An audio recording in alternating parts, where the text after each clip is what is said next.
birth, hunger, and the making of ruthless Story remembers kings and emperors. But only a few men rewrote the rules of violence itself. One of them was Genghis Khan. By the time of his death in 1227, his campaigns would be responsible for an estimated 30 to 40 million deaths, nearly 10% of the world's population at the time. But before the empire, before the massacres, there was only hunger. Around the year 1162, on the frozen Mongolian steppe, a boy named Temujin was born. His father, Yasuge, was a minor tribal leader. When Temujin was still a child, his father was poisoned by the Tatars, a rival tribe. Without a leader, Temujin's clan abandoned his family. No protection, no food, no allies. Temujin, his mother, and siblings survived on roots, rodents, fish, and scraps. Starvation was constant. Death was ordinary. In this world, mercy was weakness. As a teenager, Temujin killed his own half-brother during a dispute over food and authority. This was his first recorded killing. It was not emotional, it was calculated. Soon after, Temujin was captured by the Taikid clan. He was enslaved and locked in a heavy wooden neck collar, marking him as property. He escaped at night. A local family hid him and helped him flee. Temujin never forgot this act of loyalty. From this moment on, his worldview became absolute. Loyalty would be rewarded completely. Betrayal would be erased entirely. Marriage, revenge, and tribal annihilation. As a young man, Temujin married Bert, who became his chief wife. Shortly after the marriage, Bert was kidnapped by the Merkit tribe. Temujin did not negotiate. He raised an alliance army and attacked. The Merkits were defeated. Thousands were killed. Survivors were enslaved or absorbed. This was not just a rescue. It was a warning. Temujin rejected the traditional Mongol system of aristocratic rule. Instead, he promoted men based on loyalty, obedience, and ability. This earned him followers by the tens of thousands and enemies just as quickly. His former blood brother, Jamuka, became his greatest rival. Jamuka believed only noble blood should rule. Temujin believed only strength mattered. Their rivalry became a civil war that tore through the Mongol tribes. Temujin did not merely defeat his enemies, he erased them. The Tatars, responsible for his father's death, were exterminated.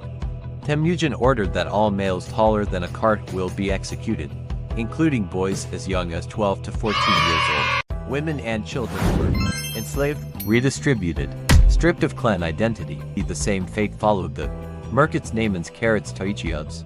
His method was systematic. 1. Kill leadership. 2. Execute fighting-age males. 3. Scatter survivors. 4. Erase the clan's name. This was genocide, designed to prevent revenge. When Jamuka was finally captured, Temujin offered mercy, but only if he submitted.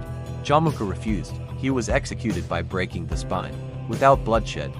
It was symbolic, not compassionate. By 1206, no rival remained. On the banks of the Anan River, Temujin was declared Genghis Khan, meaning universal ruler. For the first time in history, the Mongol tribes were united under one banner. A strict law code known as the Yasa was enforced. Discipline was absolute. Disobedience meant death. The steppe fell silent. Beyond it lay cities, empires, and millions of people who had no idea what was coming. The Mongol war machine Genghis Khan did not simply conquer land. He reinvented warfare. His army was organized into units of 10, 100, 1,000, 10,000 each soldier carried. Composite bows effective up to 300 meters, 3 to 5 horses per warrior, allowing non-stop movement. Fear was weaponized. Before attacking a city, Genghis Khan offered a single choice: surrender or be erased. His first foreign campaign crushed the Western Xia kingdom, forcing total submission. Then came the war against the Jin dynasty of northern China. Cities collapsed one after another. Zhongdu, modern Beijing, was captured. Millions died through massacres, famine, societal collapse. But this was only the beginning. In 1219, the Khwarezmian Empire made a fatal mistake. Its ruler executed Mongol envoys. Genghis Khan responded with total war. Cities annihilated included Bukhara, Samarkand, Urgench, Merv, Nishapur. Estimated deaths: Merv, approximately 700,000 killed; Nishapur, entire population slaughtered; Urgench, tens of thousands drowned or executed. Irrigation systems were destroyed, turning fertile land into desert. This was not conquest, it was extermination. Terror, death, and legacy-documented Mongol methods included mass beheadings, crushing prisoners under wooden boards, trampling victims beneath horses, boiling enemies alive, using civilians as human shields, forcing captives to march ahead of armies. Survivors were sometimes spared, deliberately, to spread fear. Entire cities surrendered without a fight, simply at the sound of Mongol drums. Mongol armies pushed westward. At the Battle of the Khalkha River, Russian princes were defeated. Captured princes were crushed to death beneath wooden boards during a victory feast. Behind the empire was a man with 6 principal wives, hundreds of concubines, thousands of descendants. Modern genetic studies suggest 1 in every 200 men alive today carries his DNA.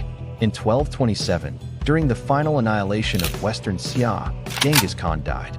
His burial site remains unknown. The empire fractured. The fear remained. Genghis Khan ruled through numbers, terror, and absolute control. If you found this breakdown valuable, like the video and share it. Subscribe for more dark, unfiltered history, and comment below. Was Genghis Khan a product of his time, or the most destructive human being who ever lived?